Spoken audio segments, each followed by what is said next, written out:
रहना सदा निरोग नहीं रोगों में फंसना, और भाग्य उसी के लिखा सदा जीवन में हंसना। रोगी को तो धन वैभव भी तड़पाता है, धन का सुख भी स्वस्थ मनुष्य ही लग पाता है। बलहीनों को नहीं आत्मा भी मिलती है, धर्म कली भी स्वस्थ अंग में ही खिलती है। कई बार हम कहते हैं चलो बुढ़ापे में राम का नाम ले लेंगे, अभी तो कमाने खाने के दिन हैं, जब बुढ़े हो जाएंगे तब प्रभु को याद कर लेंगे। मुझे बताओ, किसी के घुटनों में दर्द हो, कमर में दर्द हो और वो राम राम करे, उसके तो मुंह से आह आह निकलती है। जब भी आप बीमार हो जाते हो तो हाय हाय चिल्लाते हो, कभी ईश्वर याद नहीं आता उस समय। आता भी है तो कहते हो बस अब उठा ले, बहुत मन भर गया अब तो ऐसा जीवन हमें नहीं चाहिए। वेदों में कहा गया है, जीवेम शरदः शतम शृणुयाम शरदः शतम प्रब्रवाम शरदः शतम भूयश्च शरदः शतात्, कि हम 100 वर्ष तक जिए, 100 वर्ष तक सुने, 100 वर्ष तक देखें, लेकिन 100 वर्ष तक हमें किसी के दीनहीन होकर के जीवन ना जीना पड़े, ऐसा प्रयास हमें करना चाहिए। सा विद्या या विमुक्तये, वो विद्या है जो विमुक्त करा दे। क्या आज की विद्या हमें दे पा रही है मुक्ति? क्या हम मुक्ति की तरफ जा रहे हैं? ना तो रोगों से मुक्ति मिल रही है, ना मानसिक रोगों से मिल रही है, और ना ही अभी जो ये पूरा युद्ध, हमारा पूरा विश्व जो है आज एक बारूद के ढेर पे बैठा हुआ है। युद्ध चल रहे हैं, आपको सभी को पता है, त्राहिमाम चारों तरफ हो रही है। ऐसे में हमारा जो कर्तव्य है वो अपने आप को ठीक रखने का हर व्यक्ति जिम्मेदारी ले ले कि मुझे अपने आप को ठीक रखना है, मानसिक रूप से सबल होना चाहिए और शरीर भी हमारा स्वस्थ होना चाहिए। ये दोनों ही प्रयास आज के समय में हमें शुरू कर देने चाहिए। उसके लिए पहला कदम जो उठाया जाएगा वो यही रहेगा कि परिवार बदले जाए, सबल समाज और देश सुरक्षित रहे, सुखी संसार। योग के द्वारा सबसे पहले बने स्वस्थ परिवार, हमारा बने स्वस्थ परिवार। अब हम इतनी बड़ी बड़ी बातें कर देते हैं कई बार पूरे विश्व को। अब मैं नहीं कहती आपको कि आप सीमा पे जाकर के लड़ाई लड़ो, मैं ये चाहती हूँ कि प्रत्येक व्यक्ति इंडिविजुअली अपनी अपनी जिम्मेदारी ले ले कि मुझे स्वस्थ रहना है। सुबह उठते ही एकमात्र संकल्प होना चाहिए, स्वस्थ रहना सबसे पहला धर्म है और रोगी होना पाप है। यह शरीर हमारा नहीं, यह परिवार की अमानत है, यह देश की अमानत है।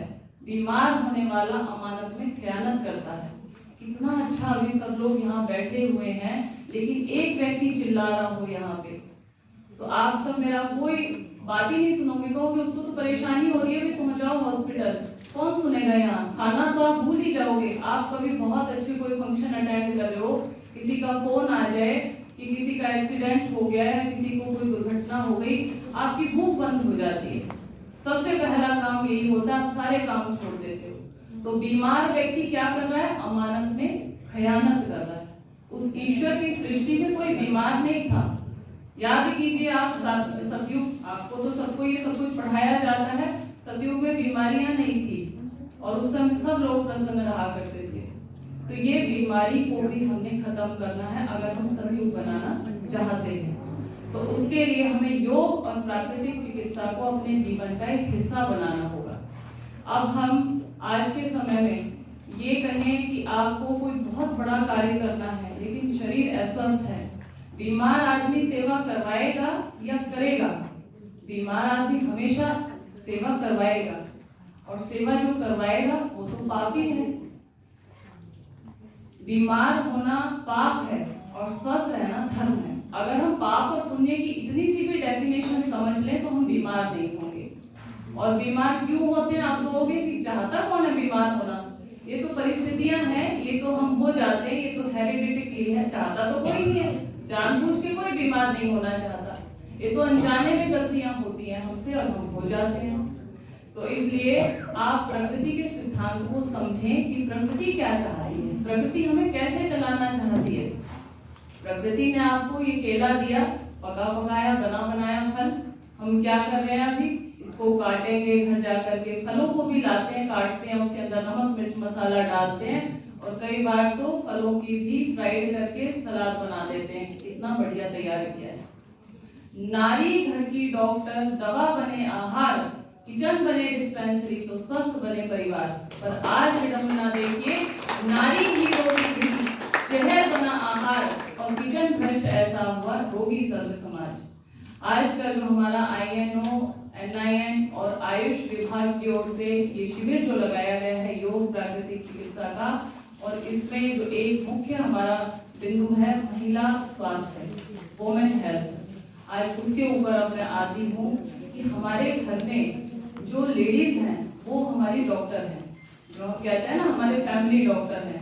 फैमिली डॉक्टर मैं तो उसे कहती हूँ जो आपको पूरी जिंदगी भर जीवन भर बीमार रखे, कभी स्वस्थ होने ही ना दे। अगर आप स्वस्थ हो गए तो फैमिली डॉक्टर को फीस देने जाओगे नहीं जाओगे? जब आप स्वस्थ रहोगे तो स्वस्थ रहते हुए फीस देंगे उन्हें? नहीं देंगे, नहीं देते। या कोई ऐसा है कि भाई मैं स्वस्थ हूँ, मैं फैमिली डॉक्टर को हर महीने उसकी किस्त पहुंचा रहा हूँ, तो आपका फैमिली डॉक्टर चाहेगा कि आप उसके पास बार बार आते जाते हो। बुला फैमिली डॉक्टर लेते उसकी राय, भूख मूत्र और फेफड़े लेओ जांच कराए, लेओ जांच कराए नहीं मरने की आशा, खाओ पियो मौज करो जब तक है सांसा। ये कहेगा डॉक्टर, कोई दिक्कत नहीं है, ये लाल पीली हरी गोली सुबह दोपहर शाम गर्म पानी से खा लेना। और फिर भी कोई हमारे ओम शांति के बहन भाई होंगे तो जरूर पूछ बैठेंगे, लोकेश जी के कोई शिष्य होंगे तो जरूर पूछेंगे कि फिर भी डॉक्टर साहब परहेज तो बता दो, परहेज खाने में क्या खाएं? डॉक्टर कहेगा मेरा दिमाग छोड़ के कुछ भी खा लो। इतनी लंबी लाइन लगी है पेशेंटों की, कौन परहेज बताने बैठा है आपको कि क्या खाना है क्या नहीं खाना है? तो बुला फैमिली डॉक्टर लेते उसकी राय, भूख मूत्र और फेफड़े लेओ जांच कराए, लेओ जांच कराए नहीं मरने की आशा, खाओ पियो मौज करो जब तक है सांसा। लगा इंजेक्शन पिला मिक्सचर कहे डॉक्टर, अंडा लेमन खाओ छोड़ फल दूध टमाटर, दमा कैंसर टीबी पथरी है फैशन में, लगा इंजेक्शन कहे डॉक्टर देर अब नहीं मरण में। विश्व योजना बन रही खत्म करेगी लोग, ना पैदा हो ना मरण दे, सुख पावे सब लोग, सुख पावे सब लोग डॉक्टर देख भरोसा, धर्म कर्म सब ढोक जला दो शास्त्र पोथा। मेडिकल साइंस अब करे जिससे नई तरक्की, नए नए बढ़ रहे रोग जड़ें भी हो रही पक्की। तो इस तरह से आप संभल जाओ, क्योंकि अभी 2019 में कहा गया था कि हम 2021 तक सारे रोग खत्म कर देंगे। इतनी भयंकर दवाइयां पैदा करेंगे कि एक इंजेक्शन लगाएंगे सारे रोग खत्म हो जाएंगे। और अब यही चल रहा है, वैक्सीनेशन करवाओ, हर चीज के लिए वैक्सीनेशन करवाओ। मेरे पास वहाँ इंदौर में नेचुरोपैथी हॉस्पिटल चलाती हूँ, लगभग 2 एकड़ के अंदर। अभी वहाँ बहुत सारे पेशेंट वहाँ एडमिट हैं और बहुत दूर दूर से आए हुए हैं। असाध्य रोगी जो कहीं ठीक नहीं होता वो लास्ट में चलते हैं, चलो अब प्राकृतिक चिकित्सा वालों के पास चलते हैं। अब तो डॉक्टरों ने जवाब दे दिया, जब तक डॉक्टरों की दवाइयां बची रहती हैं जब तक वो प्राकृतिक चिकित्सा में आते नहीं, चारों तरफ से रास्ते बंद हो जाते हैं तब वो आते हैं। जब सब तुम्हारा हृदय तोड़ दे, तड़पता हुआ तुम्हें छोड़ दे, तब तुम प्रकृति पास आना प्रिय, इसका दर खुला है, खुला ही रहेगा तुम्हारे लिए। प्रकृति से बढ़कर के कोई डॉक्टर नहीं है। Nature is the great doctor, nature is the great healer. तो आप इस बात को जितना समय रहते समझ जाएं, और आप ही ना समझें, आपकी आने वाली जो जनरेशन है, महिला दिवस के उपलक्ष्य में जब हो रहा है तो हम बात करेंगे उन बच्चों की जो हमारी जनरेशन आगे आने वाली है, कि आप लोगों को या आप अपने बड़ों को देख करके सुधर जाए। हमारी दीदी है या कोई बड़ी है जिनको कोई भी रोग हुआ हो, उनको देख करके, उनके खान पान को देख करके हम सीख ले लें कि इन्होंने ये गलतियां की हैं, अब हम नहीं करेंगे। तो बड़ों को देख करके सीख लेनी है अब हमें। नारी निर्मात्री भक्ति, नारी ही ब्रह्मा बहुविध है, नारी तो निर्मात्री है, ब्रह्मा है, क्रिएटर है, और उसके बाद अगर कहें कि नारी बीमार है तो ये अपने आप में विरोधाभास है। क्योंकि जो जगत जननी है वही बीमार हो जाएगी तो पूरा ब्रह्मांड बीमार हो जाएगा। ये भाई लोगों के हाथ में कुछ नहीं है, करता धरता सब हमारे किचन की जो डॉक्टर है, फैमिली डॉक्टर है, वो लेडीज होती है। घर में जो पकता है इनके सामने परोसा जाता है, ये तो खा लेते हैं बैठ करके। और जब ऐसा नहीं होता है तो उस घर में लड़ाई झगड़े होने शुरू हो जाते हैं। हमारे पास ऐसे पति पत्नी कई आते हैं, पति तो सुधर गया, नेचुरोपैथी वाला हो गया, पत्नी रोज पराठे खाती है, वो नहीं मानती है। तो इस तरह से घर में फिर विरोधाभास होगा, लड़ाई झगड़े शुरू हो जाएंगे। रोज रोज ही बात बात पर यूं ही किसी साग पात पर घर में कोलाहल मच जाता। बोलो कैसे मेल बिठाएं, घर का झगड़ा किसे सुनाए। मैं कहता थोड़ा खाऊंगा, ठूस ठूस कर मुझे खिलाती, दाल मूंग की मैं खाता हूँ, इन्हें उड़द की ज्यादा भाती, चाय नहीं मैं बिल्कुल पीता, इनको चाय अधिक सुहाती। मैं कहता आटा मत छानो, चोकर में है अधिक विटामिन। ये कहती है घास बुरादा इसे न खाती कोई कहा है। बोलो कैसे बेल बिठाए, घर का झगड़ा किसे सुना। ऐसे झगड़े आपके घरों में पैदा होने वाले हमारे जैसों के आने के बाद, क्योंकि एक कहेगा तो मुझे तो बिस्कुट खाना है, एक कहेगा मुझे बिस्कुट नहीं पसंद, मैं तो कच्चा खाऊंगा। आटे को मत छानो और उसको चोकर समेत रोटी बनाओ। सब्जियां मत छीलो, सब्जियों के अंदर जो उसका छिलका होता है उसी के अंदर तो पोषक तत्व होते हैं, उसे हम नाली में बहा देते हैं। बड़े शौक से कहती हैं क्या बनाया मैंने, पालक के पकौड़े। क्या बनाया, घिये के कोफ्ते। क्या है ये, घिये के कोफ्ते में कोफ्ता बनाते हो, उसका जूस तो सारा नालियों में बहा देते हो और फिर उसको तल देते हो बेसन लगा करके। ये जो अपनी किचन है ये हमें सुधारनी पड़ेगी। बिना किचन सुधरे कुछ भी नहीं होने वाला। लेडीज में होने वाली फाइब्रॉइड्स, पीसीओडी, पीसीओएस की प्रॉब्लम, थायराइड, पेनफुल पीरियड्स होना, मानसिक स्ट्रेस, आजकल इतना ज्यादा तनाव हो रहा है लेडीज को हद से ज्यादा। इसके पीछे जो सारा है वो फिजिकली कारण है कि बॉडी एनीमिक हो जाती है, कमजोर हो जाती है, थायराइड बढ़ा होता है और धीरे धीरे फिर वो हमारे मूड स्विंग में कन्वर्ट हो जाता है कि हमारा मूड बार बार चिड़चिड़ापन, गुस्सा बढ़ता रहता है। जितनी भी लेडीज प्रॉब्लम है सबका समाधान आपकी किचन के अंदर है, कहीं डॉक्टर के पास जाने की जरूरत नहीं। अभी यहाँ फिजियोथेरेपी वाले सर बोल रहे थे, हम ये कहते हैं सारा शरीर आपका एक है। अब हमने स्किन वाले डॉक्टर अलग रखे हुए हैं, हड्डियों वाले डॉक्टर अलग रखे हुए हैं, गायना के डॉक्टर अलग हैं, आंखों की अलग हैं, सबके एक्सपर्ट अलग अलग बैठे हुए हैं। क्या शरीर आपका अलग है या एक है? एक है। प्राकृतिक सिद्धांत को ठीक समझिए। आज एक शरीर है, एक रोग और होता एक इलाज। होता एक इलाज, पेट को साफ करो तुम। सबसे पहले कुछ दिन का उपवास करो। उपवास काल में और नहीं कुछ खाओ पियो, रस नींबू और शहद डाल पानी में पियो। रोग की टूटे कमर दर्द कम हो जाएगा। बस्ती कर्म से पेट साफ जब हो जाएगा, पेट साफ तो सब गुनाह माफ। लेडीज को किसी भी तरह की परेशानी है, आप चेक कीजिए आपका पेट साफ हो रहा है नहीं हो रहा है। सबसे पहला काम ये कीजिए। रात को नींद अच्छी आए, भूख अच्छी लगे, पेट साफ हो जाए, हर समय उछलने कूदने का मन करे, शरीर फुटबॉल की तरह हो जाए आपका, ऐसे रोड रोलर की तरह चल रहे हैं। आज मैं देखती हूँ चाल ऐसी हो गई जैसे रोड रोलर की, सरकते सरकते चलते हैं। आप चलो तो ऐसा लगे फुटबॉल उछल रही हो। और कब उछलोगे ऐसा, आपके फुटबॉल के अंदर क्या भरा होता है? हवा। लेकिन हमारे भीतर पृथ्वी तत्व बढ़ गया, इसलिए हमें चलने में दिक्कत आ रही है। शरीर बढ़ गया हमारा, बेडौल हो गया, जगह जगह दर्द शुरू हो गए। इसके सबके पीछे यही है, बॉडी के अंदर पृथ्वी तत्व बढ़ रहा है, आकाश तत्व कम हो रहा है। आकाश तत्व बढ़ेगा तो आप उछलते हुए घूमोगे। गाय का बछड़ा इतना सा दूध मिलता है उसको, जब पूरा दूध घर में निकाल लिया जाता है ना गाय का, उसके पीछे जो थोड़ा सा दूध बचता है वही पिलाते हैं। और वो इतना उछलता है कि उसको कंट्रोल करना मुश्किल हो जाता है, नहीं? और हम लोग इतना दूध भी पी रहे हैं, दही भी खा रहे हैं, केला भी खा रहे हैं, बादाम भी खा रहे हैं, अंकुरित भी खा रहे हैं। हमारा तो इतना जोश होना चाहिए कि हर समय उछलते रहे फुटबॉल की तरह, पर वो है नहीं ऐसा। इसका मतलब खा तो रहे हैं लेकिन शरीर के अंदर कुछ लग नहीं रहा। क्यों नहीं लग रहा? देखो, आपने बचपन से जब से आप पैदा हुए, हमें गुट्टी किस चीज की दी जाती है? चाय की। वो पहले नंबर पे आप पीते होंगे। चाय है, चीनी है, मैदा है, पकवान है, कढ़ी, तंबाकू, लाल मिर्च। चलिए हम मांस अंडा शराब का कोई काम नहीं है इसलिए नाम भी नहीं लेने वाली। लेकिन छोटी छोटी गलतियां घरों में ऐसी होती हैं। आप बिस्किट खाते हैं, सभी खाते होंगे मोस्टली, चलो नहीं भी। अब तो लोगों ने क्या कर लिया, बिस्किट रामदेव का बिस्किट है, ये तो सेफ है तो खा ले हम। बिस्किट का मतलब है जिसमें विष कूट कूट के भरा होता है। कैसा भी बिस्किट खा लो आप, कैसे किसी भी तरह का ले लो। हमने बचपन से ब्रेड खाए हैं तो ये आंतों में चिपकते चले गए। इवन जो हम आटा खा रहे हैं घरों में, ये बारीक आटा खा रहे हैं, चोकर होता नहीं है उसमें। और ये आशीर्वाद वगैरह का जो हम खाते हैं इसमें तो खाने लायक कुछ होता ही नहीं, ये आंतों में चिपकता चला जाता है।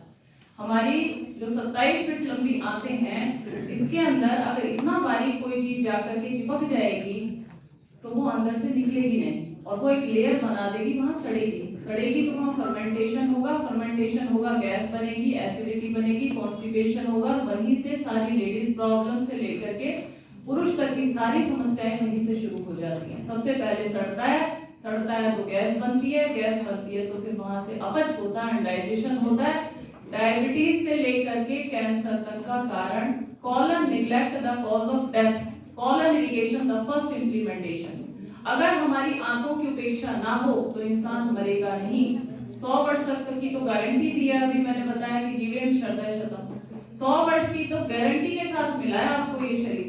इसके बाद अगर जिसकी जितना अच्छा रख रखाव होगा, गाड़ी को मेंटेन करके रखेंगे, उसकी सर्विसिंग करवाते रहेंगे साल में एक आध बार, तो वो 400 वर्ष का जीवन कम से कम चलना चाहिए।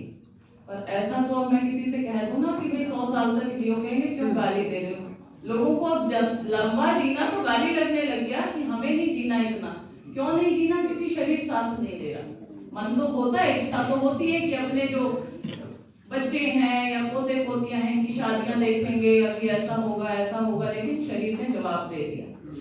तो शरीर को ठीक रहना रखना परमपिता परमात्मा कहता है ये हमारा काम है, इसमें ईश्वर कुछ नहीं कर सकता। उसने हमें बुद्धि दी है सोचने के लिए, किसी जीव जंतु जानवर को नहीं दी जितनी बुद्धि हमें दे रखी है।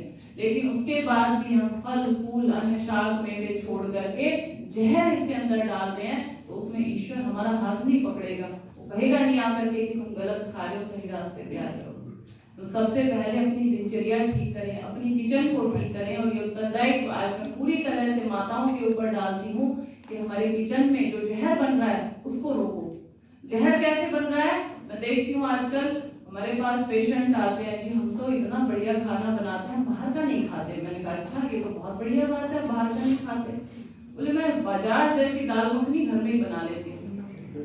मैंने रेसिपी पूछी, आप बाजार जैसी दाल मखनी घर में कैसे बना लेते हैं? बोले दाल बनती है, ऐसा होता है, वो काली वाली दाल लेकर के आते हैं और फिर उसके अंदर लास्ट में मलाई डालते हैं जिससे वो फिर ठीक हो जाती है। मैंने कहा जय हो, कमाल कर दिया आपने, नमक वाली चीज के अंदर मलाई डाल करके खिला रहे हो, क्या जहर बना करके बच्चों को दे रहे हो? तो ऐसे आपको पता नहीं, आप अपने हाथों से जहर बना करके घर में परोस देते हो। हमारे पास ORC घोड़ा कला हमारे यहाँ से काफी नजदीक पड़ता है, वहां से बहनें उपचार के लिए अक्सर आती जाती रहती है। और मैं और उनका जब हमारा आपस में विचार विमर्श होना चाहिए। हर तरह के लोगों को अपने बीच में बुला करके उनके साथ आप विचार विमर्श कीजिए, अपने विचारों का आदान प्रदान कीजिए कि ये बीमारियां गलतियां हो कहाँ से रही हैं। अब ब्रह्मा कुमारी वाले हैं, ओम शांति वाले हैं, और इधर से हमारे पास हस्तिनापुर से भी जैन भी बहुत आते जाते रहते हैं, क्योंकि प्राकृतिक चिकित्सा के साथ ये काफी कनेक्टेड भी रहते हैं और इनका इंटरेस्ट भी होता है अच्छी बातों को सीखने में।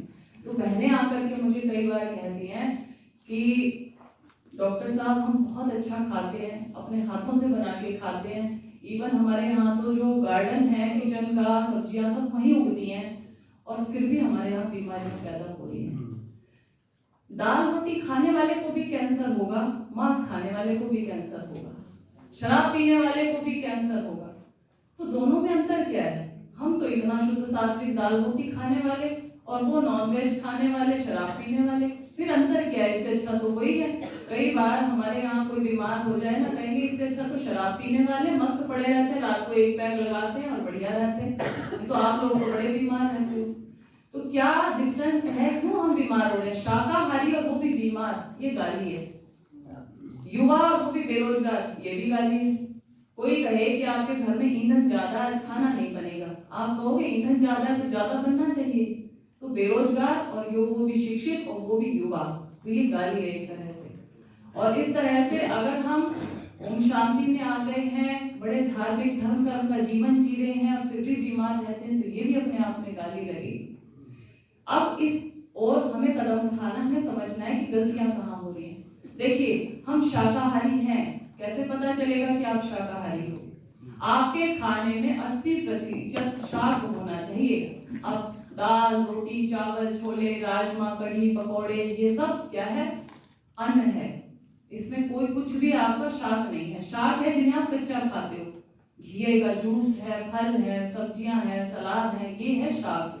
अब अगर 80% शाक हमारे अंदर नहीं जा रहा है प्रतिदिन के डेली रूटीन की हमारी डाइट में, तो हम सिर्फ अन्नाहारी तो कहला सकते हैं, शाकाहारी कहलाने लायक नहीं है। इसलिए हम लोगों को भी कैंसर हो रहा है। शाकाहारी लोग भी कहते हैं जी हम तो दाल रोटी खाने वाले, हमें इतनी परेशानी कैसे होगी? यूट्रस रिमूव करवा रहे हैं आजकल, 25-30 साल की उम्र की लेडीज मेरी बहनें यूट्रस रिमूव करवा रही, डॉक्टर ने डरा दिया, फाइब्रॉइड्स हो गए थे, सिस्ट हो गई थी, बोले थे कि ग्रो कर जाएंगी, कैंसर बन जाएगा, इसलिए यूट्रस से निकलवा दिया। इतना डरा दिया जाता है कि आपके पास ऑप्शन ही नहीं बचता कुछ भी कि हम इससे उभर सकें या इसको ठीक करने का सोच सकें।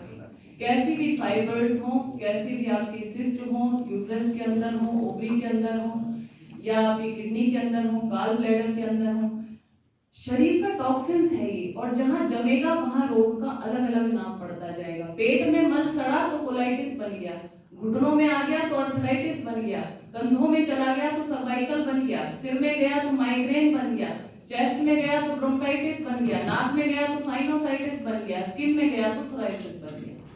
एक ही रोग है शरीर के अंदर, ना तो डॉक्टर अलग अलग होने चाहिए, ना रोगों की दवाइयों के इलाज अलग अलग बताए जाने चाहिए। अभी हमारा 2 दिन पहले INO का नेशनल सेमिनार हो रहा था, वहां पे सब डॉक्टर्स को अलग अलग रोग दिए हुए थे कि आप इस रोग पे बोलेंगे, आप इस रोग पे बोलेंगे, आप इस रोग पे बोलेंगे।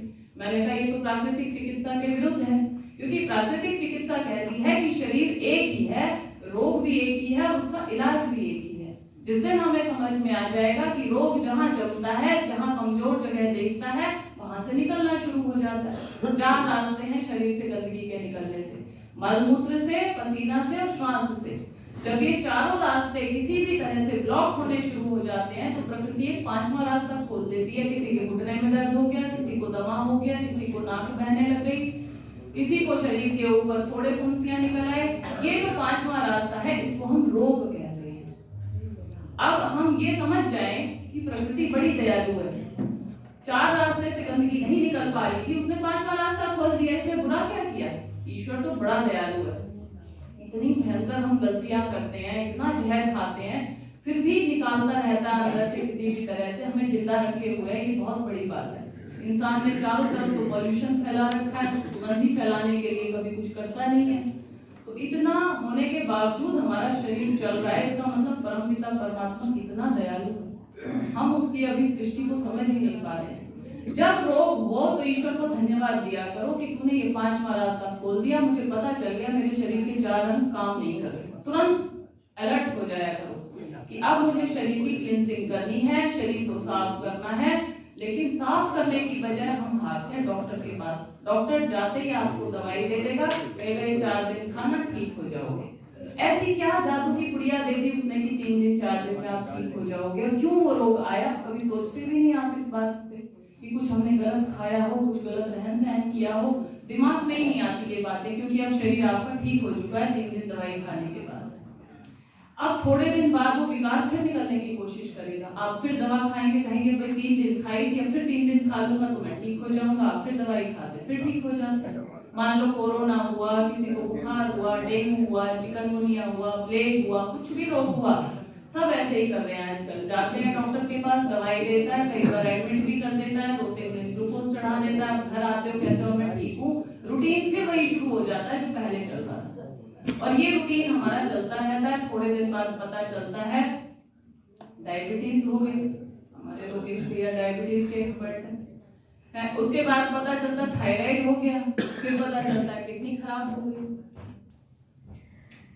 तो मैं जाने के पहले एक बार जो भी आज हमारे डॉक्टर भाई आए हैं, विजेता बहन आई हैं, और जो आप सब भी आए हैं, आप सबका भी बहुत बहुत शुक्रिया।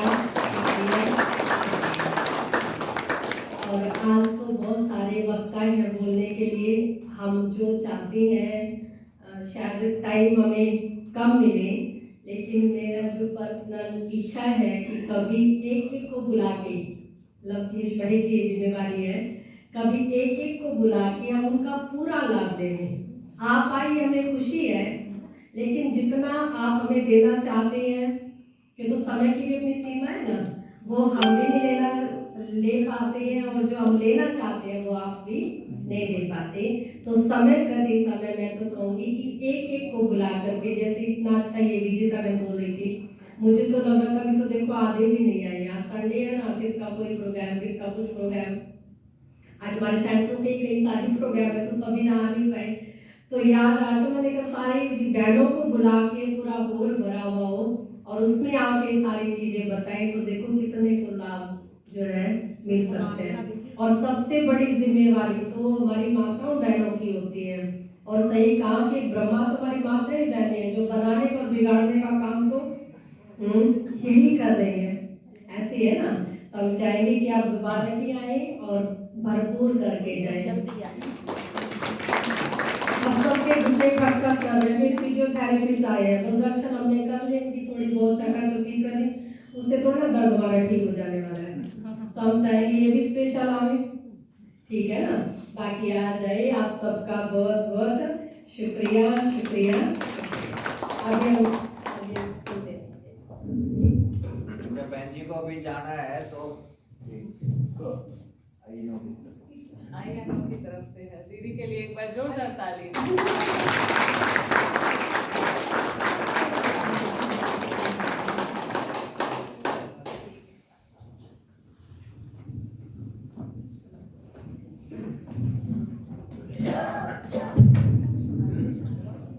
दीदी ने जो मेडिटेशन करवाया वास्तव में बहुत अच्छा लगा, मन को एकदम रिलैक्स हो जाता है। अच्छी बातें सबको अट्रैक्ट करती हैं, क्योंकि हमारी जो मूल प्रकृति है ना, वो जुड़ी हुई है उनके साथ। जैसे अग्नि का गुण धर्म जलाना है और प्रकाश करना है, ऐसे हमारी जो आत्मा है उसका मूल धर्म तो शांति ही है, उसको शांति ही चाहिए। ये तो लड़ाई झगड़ा कई बार मजबूरियां हो जाती हैं कि लोग कर बैठते हैं, वरना बाद में पश्चाताप सबको होता है कि क्यों बेकार लड़ाई करी, क्या रखा था, सुन लेते, चुप हो जाते उस समय। तो बहुत अच्छा लगता है जब शांति होती है, तो हमें भी आनंद मिलता है। अभी जो विषय चल रहा था प्राकृतिक चिकित्सा में कि जितने भी रोग हैं वो एक ही हैं। तो अब जब हमें समझ आ जाए कि रोग आया है तो उसे दबाना नहीं है। Allopathy is suppressive treatment and naturopathy is removal treatment.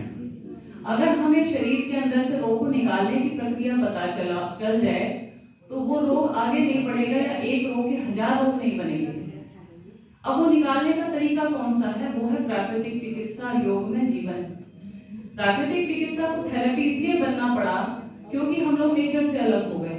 सुबह उठते हैं, उठते ही अपनी गाड़ियों में बैठ के ऑफिस चले जाते हैं, रात को आते हैं तो एसी घर के अंदर फिर घुस जाते हैं। बाहर की हवा नहीं लग रही है, धूप नहीं लग रही है, प्रकाश नहीं लग रहा है, मिट्टी नहीं लग रही है। इसलिए हमें नेचुरोपैथी क्रिएट करनी पड़ी, जहाँ हमारे सेंटर में लोग आते हैं, 7 दिन, 15 दिन, 1 महीना प्रतिदिन मिट्टी लगा के नहाते हैं, प्रतिदिन स्टीम लेते हैं, प्रतिदिन मसाज करते हैं, प्रतिदिन एनिमा से, बस्तीकर्म से या कॉलन हाइड्रोथेरेपी से जो आंतों में जमा हुआ मल है उसको निकालते हैं। प्रतिदिन दोनों टाइम आसन, प्राणायाम, मेडिटेशन करते हैं, तो पूरी बॉडी भी, माइंड भी हमारा पूरा वॉशअप हो जाता है, एकदम क्लीन हो जाता है। जैसे गाड़ी की सर्विस करवाते हैं ना आप हर 6 महीने में, 4 महीने में, साल में, ऐसे हमारी गाड़ी के अंदर भी टॉक्सिन्स जमा हो जाते हैं। और टॉक्सिन्स को टाइम के साथ साथ हमें निकालते रहना चाहिए। कभी 6 महीने में टाइम मिल गया, कभी साल में टाइम मिल गया। अपने लिए साल में 7 दिन का समय कोई बहुत बड़ी बात नहीं है निकालना, हर व्यक्ति निकाल सकता है। लेकिन लोगों का कहना ये होता टाइम नहीं है। मैं पूछती हूँ, जब आईसीयू में चले जाते हैं लोग, पूरी फैमिली काम छोड़ करके वहाँ खड़ी होती है उनके पास, और जितने दिन डॉक्टर ने बोल दिया इतने दिन तो रखना ही पड़ेगा, सब टाइम निकाल देते हैं, कितनी इमरजेंसी हो सब कैंसिल करके वहाँ खड़े होते हैं। मैं कहती हूँ ऐसी नौबत आने के लिए हम अपने शरीर को तैयार क्यों कर रहे हैं? हम इससे अच्छा ठीक ठाक रहते हुए, हमें कोई दिक्कत नहीं है, फिर भी परहेज कर रहे हैं, हमें कोई प्रॉब्लम नहीं है, लेकिन फिर भी हम हर साल नेचुरोपैथी कर रहे हैं। कम से कम 7 दिन के लिए हर व्यक्ति निकाले समय। अभी तो आप लोग तो पता नहीं, आपका शायद होता होगा, लेकिन अभी शहरों में तो बहुत लोग कहाँ जा रहे हैं? घूमने जा रहे हैं। साल में एक ट्रिप तो होनी चाहिए, बच्चों के साथ जाना ही चाहिए बाहर। वहाँ पहाड़ों में जाते हैं, जंक फूड खा के आते हैं, गंद खा के आते हैं, शरीर खराब करके आते हैं, और आते ही फिर कहते हैं कि अब हम घूम के आए हैं। घूमने जाओ तो किसी प्राकृतिक स्थल पे जाओ जहाँ पे आपको नेचर मिले, आपके शरीर को लाभ मिले, प्राकृतिक चिकित्सा द्वारा बॉडी का डिटॉक्स हो और भोजन सात्विक मिले। मेरा तो बहुत इच्छा होती है, मैं ओआरसी में जब भी मुझे समय मिलता है, निकिता बहन है वहाँ पे, तो वो जब भी कोई प्रोग्राम होता है मुझे जरूर फोन करके बुलाती हैं कि दीदी आ जाओ, प्रोग्राम चल रहा है। तो मैं तो अंदर से इच्छा इतनी होती है कि परमानेंट ही वहीं जाकर के बस जाऊं, लेकिन जिम्मेदारियों के साथ ऐसे फंसे हुए हैं हम भी कि वहां से, लेकिन हमने तो अपना वातावरण ही ऐसा तैयार तैयार कर रखा है चारों तरफ का। लोग कहते हैं कि ओआरसी जाने की आपको जरूरत नहीं है, आपका जो माहौल है, सुबह उठते ही यहाँ पे भजन चलते हैं और आपका आसन प्राणायाम मेडिटेशन करवाने का तरीका है, और फिर पूरे दिन भर जो षटकर में चलता है, जो प्राकृतिक चिकित्सा की विधियां चलती हैं, वो अपने आप में रिजुविनेटिंग होती है। तो इसलिए जब भी आपको लगे कि शरीर में रोग आ रहा है, सोच लो कि गाड़ी सर्विस मांग रही है आपकी। अब गाड़ी सर्विस मांग रही है, पीछे से कच्चा तेल निकाल रही है, आपकी गाड़ी के अंदर साइलेंसर होता है ना, इंसान बड़ा चालाक है, उसने पीछे लगा दिया जिससे दूसरे का नाक फोड़े, दूसरे के मुंह में धुआं जाए। होता है ना गाड़ी में, स्कूटी में, बाइक में, कहाँ होता है पीछे धुआं, कहाँ निकलता है? पीछे की तरफ। और ईश्वर ने क्या किया, यहाँ लगा रखा है साइलेंसर हमारी शोभा की जगह पे। अब अगर इसमें कचरा बढ़ेगा तो सीधा निकल के कहाँ जाएगा? मुंह में। इसलिए इसको साफ रखने की हमारी मजबूरी हो गई। अगर ऐसा होता कि ये भी कहीं पीछे लगा होता, हमें ना तो ये पता चलता कि नाक में आवाज आ रही है, नाक में हमारा सांस रुक रहा है या नाक में कचरा जम रहा है। और जब ये ब्लॉक हो जाती तो लोगों को सांस आनी बंद हो जाती और लोग पता ही नहीं चलता कब में मर जाते। ये तो हमारा कान और नाक बिल्कुल पास पास लगा दिया, शोभा की जगह पे लगा दिया, जिससे कि लोगों को अगर इसमें मल भरे तो तुरंत साफ कर ले, बाहर निकले तो दिखाई दे जाए कि मल भरा हुआ है। अगर ये इतना ज्यादा भर जाता है और सांस ब्लॉक हो जाती है तो हम मर जाते हैं। अब लेकिन इसमें जैसे ही आपको पता चले कि नाक की आवाज साए साए की आपके कान को सुनाई दे रही है, समझ जाओ साइलेंसर ब्लॉक हो रहा है आपका। कई लोग रात को सोते हुए खर्राटे मारते हैं, समझ जाओ साइलेंसर में ब्लॉकेज आ रही है आपको। और ये मेन हमारा साइलेंसर है जो आपको इंडिकेटर देता रहता है।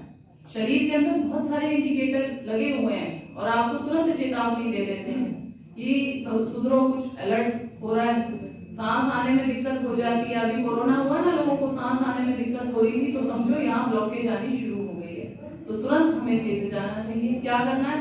जलनेती करके नाक की सफाई, रबड़नेती करके नाक की सफाई, हृदनेती करके पूरा अंदर से ब्रेन को धो डालना है। उसके बाद बच गया चेस्ट क्लींजिंग। चेस्ट क्लींजिंग के लिए हम पानी पी करके एक जग गुनगुना और उल्टी करवाते हैं, उसको कुंजल क्रिया बोलते हैं, वमन कर देते हैं। हाथी पानी पीता है, निकाल देता है तो सारा तेजाब है, एसिड है, वो सब निकल जाता है। अब बच गया हमारा पेट। सेंट्रल गवर्नमेंट, और जिसकी सेंट्रल गवर्नमेंट ठीक है उसका तो पूरा देश ठीक ठाक है। तो इसको मध्य प्रदेश को कैसे ठीक करना है, इसके लिए हम एनिमा का इस्तेमाल करते हैं, शंख प्रक्षालन करवाते हैं, कॉलन हाइड्रोथेरेपी करवाते हैं। अकॉर्डिंग टू पेशेंट उसके पेट की क्लींजिंग के मेथड अलग अलग होते हैं। एक्यूट डिजीज जो होते हैं ना, तीव्र रोग आ गए, मान लो जुकाम आ गया। जुकाम क्यों आया था? क्योंकि अंदर कफ बढ़ गया था, उसको निकालने के लिए जुकाम आया था। आप तुरंत समझ जाओ, हड़ताल कर दो, 3 दिन अन्न बंद कर दो। उस समय 3 दिन सिर्फ फल सब्जी सलाद खा करके रहो, कुंजल बस्ती करते रहो, माल भरा हो पेट में और नीचे लागे जाम, दोनों राह निकालिए, यही सयानो काम। कुंजल बस्ती कीजिए, यही सयानो काम। आपका पहला काम ये होना चाहिए। ये मैं वुमेन लेडीज प्रॉब्लम के लिए ही नहीं, हर प्रॉब्लम के लिए आपको बता रही हूँ। कभी रात को आपको अचानक जी खराब हो जाए, सांस लेने में दिक्कत होने लग जाए, पेट में दर्द हो जाए, कमर में दर्द हो जाए, everything, every problem one solution. समस्याएं हैं अनेक लेकिन समाधान है एक। ये डिटॉक्स करो, बॉडी को निकालो गंदगी को, उसको दबाना नहीं। गोली खा के दबा दोगे, आज दबा दोगे, 10 दिन बाद फिर परेशानी करेगी। एक टाइम ऐसा आएगा कि ब्लास्ट हो जाएगा। अभी हम देख रहे हैं कितने जवान लोग हमारे बीच में से जा रहे हैं। सिद्धार्थ शुक्ला से लेकर के इरफान खान, पठान, पता नहीं कौन कौन चले गए, बहुत जल्दी, बहुत नई उम्र में चले जा रहे हैं। तो इसके पीछे कारण यही है कि प्रकृति के साथ रहते नहीं है, शरीर हष्ट-पुष्ट दिखता रहता है, प्रोटीन वगैरह खाते रहते हैं, अंदर जमा होता रहता है। और जब जमा होता रहता है, आज चलो थोड़ा सीने में दर्द हो रहा है, ये गोली खा लो, दबा दिया। फिर थोड़ा कभी पेट में दर्द हो रहा है, इनो खा लिया। चलो आज ये कमर का दर्द है, पेन किलर खा लिया। एक दिन ऐसा होगा वो गंदगी अंदर से ब्लास्ट कर जाती है, और ब्लास्ट का जो रूप होता है वो होता है पैरालाइज हो जाना, ब्रेन हेमरेज हो जाना, हार्ट अटैक आ जाना।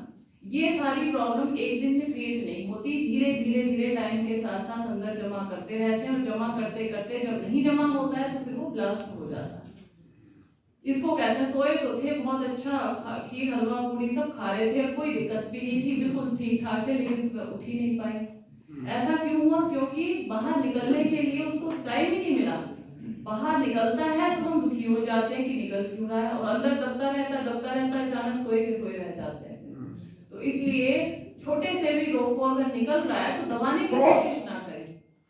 एलोपैथी सप्रेस करती करती है और नेचुरोपैथी रिमूव करती है। इतना ही अंतर है दोनों के अंदर। दवा का नाम ही है दबा देना रोग को, और प्राकृतिक चिकित्सा कहती है निकाल दो, गंदगी हो गई है निकालो, एलिमिनेशन का टाइम दो उसको। उस एलिमिनेशन के टाइम में हैवी खाना बंद करके हल्के खाने पे आ जाओ। नारियल का पानी, कच्चे सलाद, फल सब्जियां, सलाद, और मौसम का खाओ, सस्ता खाओ। कई लोग कहते हैं जी नेचुरोपैथी तो बड़ी महंगी चिकित्सा है। मैंने कहा क्यों?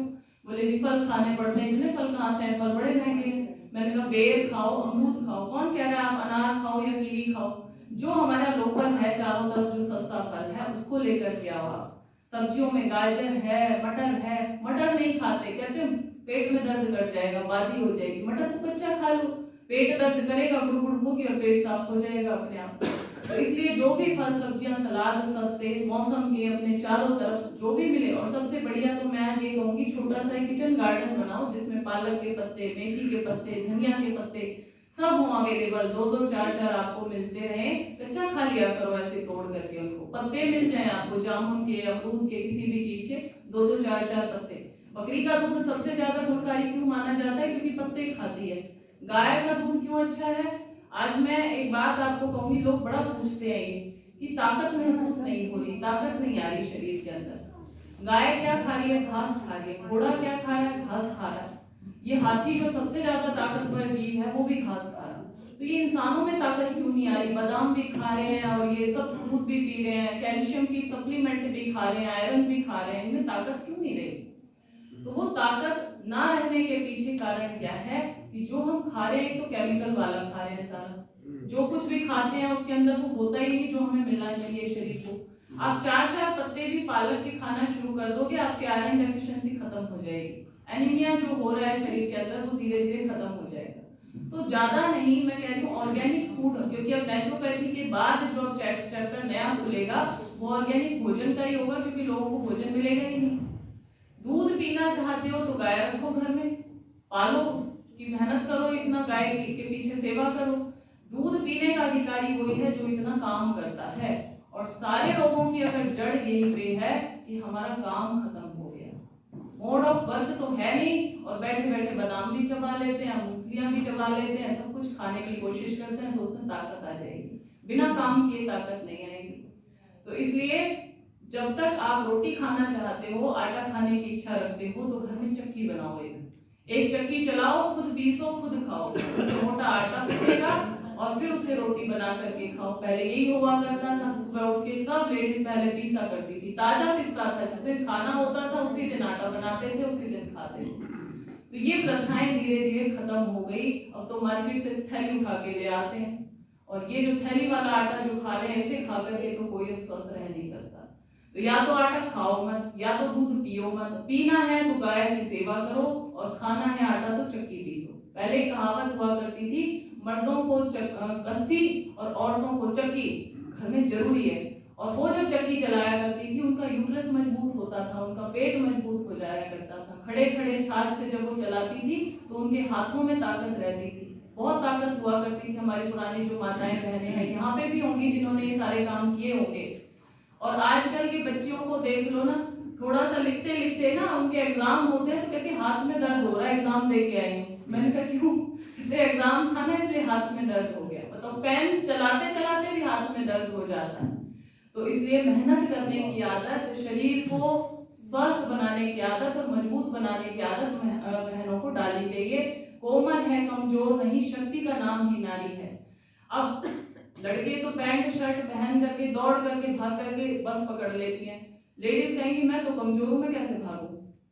आपको भी वही खाना मिल रहा है, आपको भी वही खाना मिल रहा है, शरीर की संरचना भी लगभग हमारी सेम ही है। तो इसलिए औरतें अपने आप को कमजोर ना समझें कि हम तो कमजोर हैं। कमजोर नहीं है वो, हर तरह से, क्या कुश्ती में, क्या स्पोर्ट्स में, क्या हर जगह औरतें मेडल लेकर के आ रही हैं। लेकिन हम कमजोर कहाँ हो जाते हैं? हम भावनाओं से सोचते हैं, हम दिल से सोचते हैं, ये दिमाग से सोचते हैं पुरुष। तो हम भावुक ज्यादा होती हैं, और भावुकता के कारण ही हम रोते ज्यादा हैं। लेकिन हमें तो रोने के भी लाभ मिलते हैं, हमें हार्ट अटैक नहीं होता, पुरुषों को होता है। औरतों को जरा सी कोई बात कहो रोना शुरू होता है, और ये रोना इतना ज्यादा बेनिफिशियल है उनके लिए, इतना लाभदायक है कि इसकी वजह से उनको हार्ट प्रॉब्लम कभी नहीं होती। होती है, एक आध उनका बहुत रेयर होती है बहनें जिनका बीपी बढ़ता है या उसको हार्ट प्रॉब्लम होती है, और वो भी वो होती है जो दूसरों को दिखाती रहती है कि मैं बड़ी स्ट्रांग हूँ, रोती नहीं। आपको हंसना आए तो हंस लिया करो, रोना आए तो रो लिया करो, इससे आपके सारा अंदर का गुबार निकलेगा और आपका दिल मजबूत हो जाएगा, दिल ठीक रहेगा।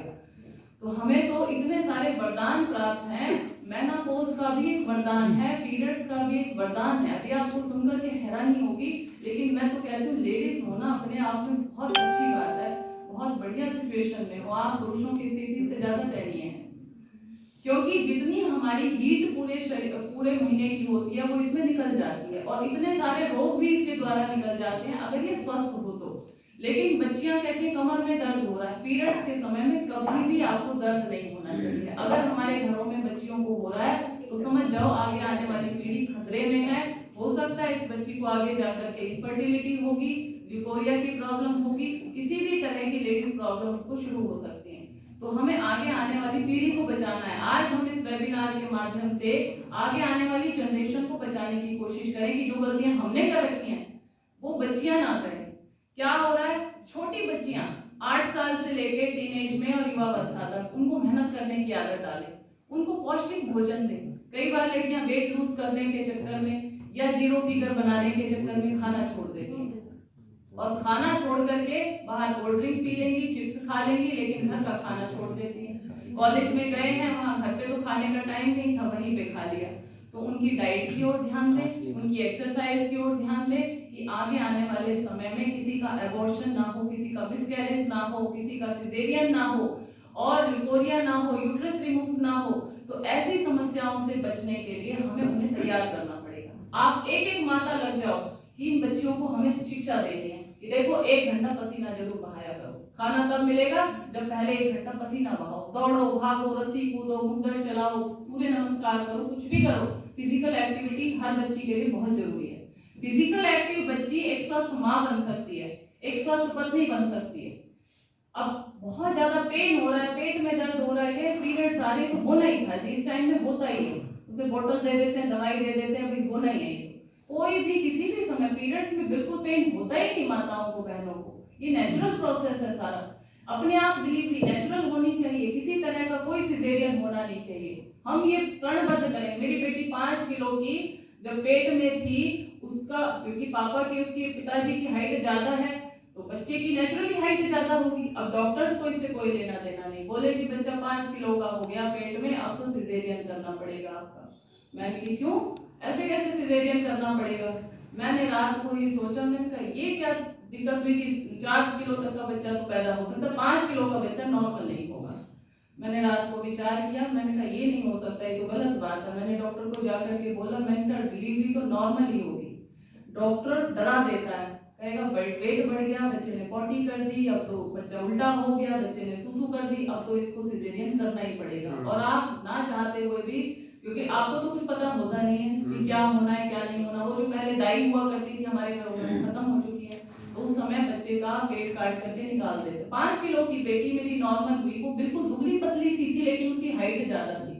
अब वो 6 फुट से भी ऊपर है, 14 साल की है अभी। तो जो बच्चा बाय बर्थ ही लंबा होगा उसका वजन भी ज्यादा होगा, और डॉक्टर घबरा जाते हैं कि ये तो बच्चा बड़ा हो गया पेट में, अब तो सिजेरियन होना ही होना। कोई दिक्कत नहीं है, जिस प्रकृति माता ने पेट में उसको पैदा किया है वो निकालने की भी क्षमता रखती है। आप थोड़ा सब्र तो किया करो, लेकिन सब्र है ही नहीं, पेशेंस है ही नहीं। हमारे यहाँ पे पेशेंट आते हैं, पहले आते ही पूछते हैं 1 सप्ताह में ठीक हो जाएंगे जी, पहले गारंटी मांगते हैं। मैंने कहा ये बात आपने एलोपैथी डॉक्टर के पास जाके क्यों नहीं कही? यहाँ आप 1 सप्ताह में ठीक होना चाहते हो, वहाँ आप 10 साल 20 साल से बीमारियों की दवाइयाँ खाते फिरते हो, और यहाँ आके 1 सप्ताह में ठीक होना चाहते हो। मैंने 4 महीने का समय दे रखा है। 4 महीने समय, संयम, श्रम और शुल्क, ये 4 एफर्ट तो आपको करने पड़ेंगे। समय भी देना पड़ेगा, जीव का संयम भी करना पड़ेगा, श्रम भी करना पड़ेगा। मेहनत वाला काम है, कभी पट्टी लगानी है, कभी कुछ करना है, कभी कुछ करना है, तो मेहनत उसमें होती है।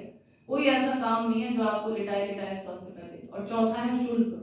अगर 7 दिन के लिए आप आए हैं, आपके रहने खाने की, प्राकृतिक चिकित्सा की सारी व्यवस्था होती है, एक व्यक्ति पे 4 लोग काम करते हैं, तो उनको भी सैलरी देनी है, तो शुल्क भी लेना पड़ेगा। तो सारे काम आपके जरूरी हैं। ये 4 एफर्ट अगर आप करने के लिए तैयार हैं तो आप 100% स्वस्थ हो जाएंगे, आपको कोई रोक नहीं सकता। लेकिन आते ही पहले कहेंगे कुछ ऐसा बता दो जी, टाइम तो है नहीं। बस मेरा लोग इंतजार कर रहे हैं, कुछ बता दो। मेरे पास तो पूरे दिन भर में कम से कम 50 फोन आते हैं कि फोन पे ही बता दो कुछ। मैंने कहा जाओ यहीं आओ, यहीं आकर के ही बताएंगे। तो इतना टाइम नहीं है, जब हम तो बहुत दूर रहते हैं। मेरी डॉक्टर विजाता आर्या के नाम से D5 चैनल पे काफ़ी वीडियोस हैं और उनको देख करके उनकी रीच बाहर भी होती है। और कई लोग तो आ जाते हैं, विदेशों से बहुत लोग आते हैं वहाँ इलाज करवाने के लिए। और कई लोग तो बैठे बैठे फ़ोन मिलाते रहेंगे कि हम तो यहाँ से आ नहीं सकते, हम तो बहुत दूर है, कुछ बता दो। तो सबको चाहिए नुस्खे, और ये नुस्खों वाली वीडियो ना आजकल बहुत चल रही है। छोटा सा नुस्खा बताया, रील बना दी कि बाल टूटते हो तो ये चीज़ लगा लें, आपके बाल टूटने बंद हो जाएंगे। आपको ऐसा हो रहा हो तो ये कर लेना ऐसा। और लोगों को चाहिए भी यही, लोग चाह भी तो ये रहे थे ना कि हमें शॉर्टकट मिल जाए और उसको हम करके अप्लाई करके ठीक हो जाए। लेकिन लाइफ में कुछ भी शॉर्टकट नहीं है। आपको लंबा रास्ता अपनाना पड़ेगा, अपने पेट को ठीक करना पड़ेगा, अपने ब्लड को अंदर से चेंज करना पड़ेगा, अपने ब्लड को एल्कलाइन करना पड़ेगा। जो एसिडिक हुआ पड़ा है आपका ब्लड, उसको एल्कलाइन कर लो। और एल्कलाइन करने का तरीका, अंदर गंदगी है उसको निकालो। नेति कुंजल बस्ती के द्वारा, मिट्टी की पट्टी कटी स्नान के द्वारा, टब में बैठो, मिट्टी का लेप लगाओ, सन बाथ करो, धूप बाथ करो, स्टीम बाथ लो, तो बॉडी आपकी डिटॉक्स हो जाएगी। घुटने के दर्द में हम पेट पे मिट्टी की पट्टी लगा रहे हैं, लोग हमें आकर बेवकूफ बताते हैं कि घुटने में दर्द हो रहा, पेट पे पट्टी क्यों लगा रहे हो? मैंने कहा आपने रोटी खाई, कोई खाना खाया तो घुटने में तो खाया नहीं, गया कहाँ? पेट में। और पेट से डिस्ट्रीब्यूट होता हुआ हमारे हाथ पैरों के अंदर आया। ये हमारे हाथ पैर तो मजदूर हैं, मजदूरी करने वाले, मालिक है हमारा पेट। और पेट जो इनको पहुंचाता है वो ये देते हैं। अब पेट तो दे ही नहीं रहा, सब कुछ जमा करके खुद ही बैठा रहता है, और हाथ पैर फिर हमारे वीक हो जाते हैं, इनमें दर्द होना शुरू हो जाता है।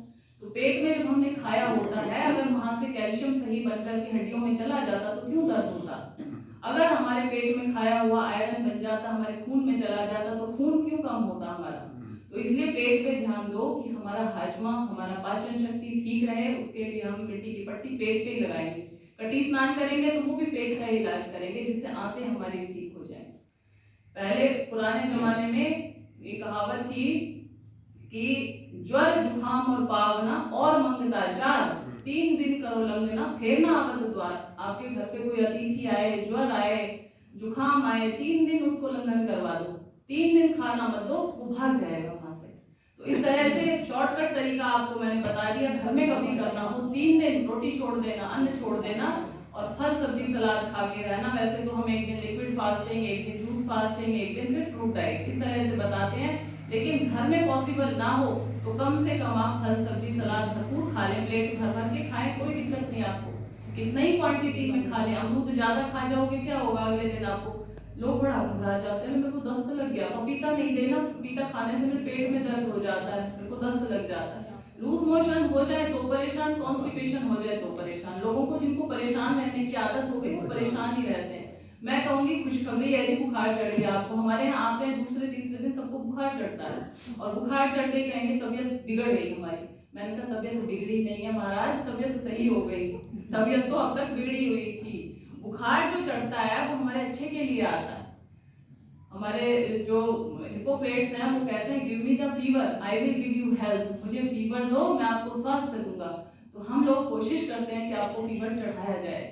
दूसरे तीसरे दिन ये गर्म ठंडा करते करते कभी धूप में लिटा दिया, कभी मिट्टी में लिटा दिया, कभी भाप में लिटा दिया, आपके अंदर से हरकत होगी। और जहाँ हरकत है वहाँ बरकत है। आपको बुखार आएगा, जुकाम आएगी, छींकें आएंगी, सिर भारी हो जाएगा, बहुत तेजी से आपका पसीने आने लगेंगे, कभी एकदम ठंड सी कपकपी सी चढ़ने लगेगी। समझ जाओ कि बॉडी के अंदर तो हमने अपना काम कर दिया शुरू, नेचर ने अपना काम कर दिया शुरू। अब घबराना नहीं है। बॉडी को ठंडे पानी की तौलिया से पहुंचते रहो, दिन में 4 बार 5 बार, और ऊपर से कुंजल करते रहो, नीचे से बस्ती करके निकालते रहो, और नींबू मिला हुआ पानी थोड़ा थोड़ा पूरे दिन भर पीते रहो। 2-3 दिन इसी तरह से करना। ज्यादा भूख लगे नारियल पानी पी लो, सब्जियों के जूस ले लो पानी मिला करके, फलों के जूस ले लो, और 2-3 दिन ऐसे रेस्ट करो। लेकिन इस मेथड को जो अज्ञानी हैं, जिनको अभी पता नहीं है, समझ नहीं है, प्रैक्टिकल नहीं किया हुआ, नहीं समझ पाते। बताने के बावजूद भी कितनी वीडियोस में मैंने बताया है कि ऐसा करना है, लेकिन घर में नहीं समझ पाते। तो अब आपको क्या करना, 7 दिन का समय निकालना अपनी लाइफ में। कभी भी किसी भी प्राकृतिक चिकित्सालय में, मैं ये नहीं कहती मेरे में ही आओ, आप लोकेश भैया के पास सीख सकते हो, हमारे पास आकर के सीख सकते हो। मैं अपना इसलिए आपको बता रही हूँ कि मेरे जो पिता हैं वो भीष्म पितामह है नेचुरोपैथी के। उनको अभी हरियाणा सरकार ने लाइफ टाइम अचीवमेंट अवार्ड दिया था और रामदेव के फादर का इलाज उन्होंने किया था। रामदेव के पिताजी नामोन में उनके घर से लस्सी आया करती थी। 12 साल के, जैसे अभी हमारे डॉक्टर साहब बैठे हुए हैं, ऐसा कोट पहन के वो रहते थे, मेडिकल जॉब में थे, मलेरिया इंस्पेक्टर। 12 साल की एलोपैथी की पक्की नौकरी सरकारी, आज के टाइम में कोई छोड़ सकता है? आज के टाइम में तो नौकरी पहले तो मिले नहीं, मिल जाए तो लोग क्यों छोड़ेंगे। और उस समय में आज वो 84 साल की उम्र में पूरी तरह से स्वस्थ हैं। अपना सेंटर उनका पलवल में चलता है, बहनें बहुत जुड़ी हुई हैं ORC की उनके साथ भी। तो वो उस समय में जब दवाइयां देते थे लोगों को, उनकी अंतरात्मा कहती थी मेरा मन नहीं मानता, ये दवाइयों की वजह से लोग अगले दिन कहते हैं मैं तो बीमार हो गया, मेरा पेट खराब हो गया, उन दवाइयों की वजह से। उनकी अंतरात्मा नहीं मानी, उन्होंने एलोपैथी को छोड़ करके नेचुरोपैथी को शुरू किया और बहुत संघर्ष किया है इस क्षेत्र में आकर के। क्योंकि अभी आपको सब कुछ, हमें पकी पकाई खिचड़ी मिल रही है, पूरी थ्योरी हमारे सामने पड़ी हुई है, लेकिन उन्होंने उस थ्योरी को ऐसे सीखा कि कहीं कहीं से संत आते थे, उनको घर में रखते थे, पूरी महीने की तनख्वाह खिलाते रहते थे, तब जाकर के उन्होंने उस विद्या को सीखा। और सीखने के बाद वो कहते थे मैं सोचता था 30 साल की उम्र तक भी जिंदा नहीं रहूंगा। 10वीं क्लास में भयंकर कॉन्स्टिपेशन के शिकार थे, खड़े नहीं हुआ जाता था, माँ को बुलाया करते थे मुझे खड़े करना जरा, उठाना जरा। आवश्यकता ही आविष्कार की जननी है। जो व्यक्ति खुद बीमार होगा वही अच्छा डॉक्टर बन सकता है। जिसने देखा ही नहीं दुख क्या होता है, परेशानियां क्या होती हैं, वो दूसरे का इलाज नहीं कर सकता। तो इसलिए आप जब दुखी हो, परेशान हो, तो आप आविष्कार करो, अपने ऊपर सारे एक्सपेरिमेंट करो। मुझे बुखार हुआ था, मैंने बिना दवाई के इसको 3 दिन में, 4 दिन में, 6 दिन में, 7 दिन में उतारा, अब मैं दूसरों को बताने लायक हो गया हूँ। लेकिन आपको खुद को एक्सपीरियंस नहीं हो, आप दूसरों को नहीं बता सकते। तो ऐसा ही अनुभव लेने के लिए आपको वहाँ प्राकृतिक चिकित्सालय में मैं बुलाती हूँ कि 7 दिन कभी भी, जब भी आपके पास टाइम हो, आप निकाल करके आइए, वहाँ रहिए और उस विद्या को सीखिए। सीखना है बस एक बार, उसके बाद लाइफ टाइम फॉलो करने के लिए आपको एक पैसा भी किसी को खर्च नहीं करना। क्योंकि मिट्टी, पानी, धूप, हवा और आकाश, ये सब परमात्मा ने सबको फ्री ऑफ कॉस्ट दिए हैं, किसी से कोई पैसा नहीं लेता। जो चीज जितनी ज्यादा इंपॉर्टेंट है वो उतनी ज्यादा सस्ती है ना। हवा के बिना खाना, चलो हम फिर भी महीने 2 महीने बिना खाने के जिंदा रह सकते हैं, पानी के बिना भी हम कई दिनों तक जिंदा रह सकते हैं, लेकिन हवा के बिना हम कुछ क्षण भी जिंदा नहीं रह सकते। और फ्री ऑफ कॉस्ट, कहीं रोक टोक नहीं है, कहीं जाओगे तो वहाँ हवा फ्री ऑफ कॉस्ट में नहीं है। तो इसलिए उस परम पिता परमात्मा का अगर किराया तो पता नहीं कितना चढ़ जाए, लेकिन उसने ये 5 तत्वों की जो चिकित्सा है ये फ्री ऑफ कॉस्ट सभी को दे रखी है। लेकिन हमें आवश्यकता है उसको सीखने की, समझने की, वैज्ञानिक तरीके से फास्ट कैसे करना है, वैज्ञानिक तरीके से हमने पट्टी कैसे लगानी है, उपवास कैसे करना है, धूप स्नान कैसे लेना है, ये सारी विद्या, एकादश विद्या हम इसको बोलते हैं। उसमें नेति, कुंजल, बस्ती, मिट्टी की पट्टी, कटी स्नान, धूप स्नान, सर्वांग मिट्टी का स्नान, अपक्व शाकाहार और यज्ञ चिकित्सा, ये सारी थेरेपियां उसके अंदर आती हैं। हमने जो लास्ट वाला बोला आपको यज्ञ चिकित्सा, हम इतनी गंदगी फैलाते हैं प्रतिदिन मल मूत्र के द्वारा, पसीने से, सांस से, लेकिन उसके अलावा हम देते कुछ नहीं। हमें उतनी ही मात्रा में सुगंधी भी फैलानी चाहिए। हमें वातावरण को शुद्ध करने के लिए प्रतिदिन यज्ञ भी करना चाहिए, गूगल और ये इस तरह की सामग्री लेकर के, जिससे कि वातावरण हमारा प्रदूषित जो हो रहा है इसमें थोड़ा सा भी कंट्रीब्यूशन आपकी तरफ से हो जाएगा। तो ये पॉल्यूशन वाली जो समस्या बहुत बड़ी खड़ी हुई है, ये भी धीरे धीरे हमारी समाधान हो जाएगी। तो आज हम सब लोग यहाँ मिलकर के शपथ ले लें कि अपना सुधार करना संसार की सबसे बड़ी सेवा है। सेवा चाहते हो कुछ करने किसी की, तो अपना सुधार कर लो। चाय पीते हो घर में, चाय बंद कर दो। चाय पहले नंबर पे एसिडिक फूड है। चाय पीने वाले को तो जॉइंट्स पेन होगा ही होगा। डॉक्टर ये तो बता देता है कि ऐसी थेरेपियां ले लो, ऐसा इलाज करवा लो, लेकिन ये नहीं बताता कि रोग हुआ किस वजह से। अगर वो वजह बंद कर दे तो अगली बार आप उसके पास आओगे। तो चाय बंद करना पड़ेगा। आरओ का पानी जो हम रात दिन पी रहे हैं, इसके अंदर मिनरल्स खत्म है, और मिनरल्स जहाँ नहीं मिलेंगे बॉडी में डेफिशिएंसी होगी, वीकनेस आएगी, जॉइंट्स पेन होगी। बच्चों के अंदर जो हार्मोनल डिस्टर्बेंस हो रहे हैं, वो रात को जगती हैं, दिन में सोती हैं, डिस्टर्बेंस रहती हैं, गलत चीजों को देखना, गलत भावनाएं होना, इससे उनको हार्मोनल डिस्टर्बेंस हो रहा है। अच्छी डाइट लेते हुए भी, सारे काम करते हुए भी अगर हार्मोनल डिस्टर्बेंस हो रहा है, तो अपनी दिनचर्या देखती है कि रात को लेट तक जगना तो नहीं है, सुबह लेट तक सोना तो नहीं है, गलत विचार तो नहीं है हमारे, हम हर समय गलत विचारों से लोग बीमार हो जाते हैं। कितना ही ध्यान रखें अपने खान पान का, वो स्वस्थ हो नहीं सकता व्यक्ति जिसके विचार ही गलत है। इसलिए पॉजिटिव रहिए, अच्छा रहिए, दिल खोल करके हंसिए प्रतिदिन एक बार। तो ये सारी चीजें हमारे शामिल होनी चाहिए। अभी वक्ता और भी हैं और मुझे भी आगे अभी रोहतक भी जाना है। आज मेरे भी 3 जगह प्रोग्राम है वुमेन्स डे के ही, तो कभी फिर आपके बीच में रहूंगी मैं। लोकेश भैया का भी मैं बहुत हृदय की गहराइयों से धन्यवाद करती हूँ, क्योंकि मेरी जो इच्छा होती है ना आपके जैसे लोगों के बीच में हमेशा रहने की होती है कि मैं हमेशा ऐसे ही रहूं और इन्हीं लोगों के बीच में रहूं, क्योंकि कहीं ना कहीं कनेक्शन जुड़ा हुआ है। और इस वजह से मुझे जब कहीं ऐसी जगह बुलाया जाता है, ब्रह्मा कुमारी ओआरसी सेंटर में कई बार प्रोग्राम दिया है, तो मैं बहुत खुश होकर के जाती हूँ। मेरी इतनी इच्छा होती है ऐसी जगह पे जाने की कि मैं वहाँ जाऊँ और थोड़ी सी भी बातें अगर आपको समझ में आ गई हो तो उसको अप्लाई जरूर करना, फॉलो जरूर करना। इन्हीं शब्दों के साथ सर्वे भवन्तु सुखिनः, सर्वे सन्तु निरामयाः, सर्वे भद्राणि पश्यन्तु मा कश्चित् दुःखभाग् भवेत्। ओम शांति। धन्यवाद डॉक्टर सुजाता जी का। आपने अपना अमूल्य समय निकाल करके हम सब भाई बहनों के बीच में अपना इतना सुंदर वक्तव्य रखा है, उसके लिए हम तहे दिल से आपका धन्यवाद करते हैं। और ईश्वरीय परिवार की तरफ से आपको एक सौगात के रूप में सुनील जी आज एक राग उपहार स्वरूप आपको ईश्वरीय परिवार की तरफ से गिफ्ट दिया जा रहा है। तो आप सभी जोरदार ताली बजाएं।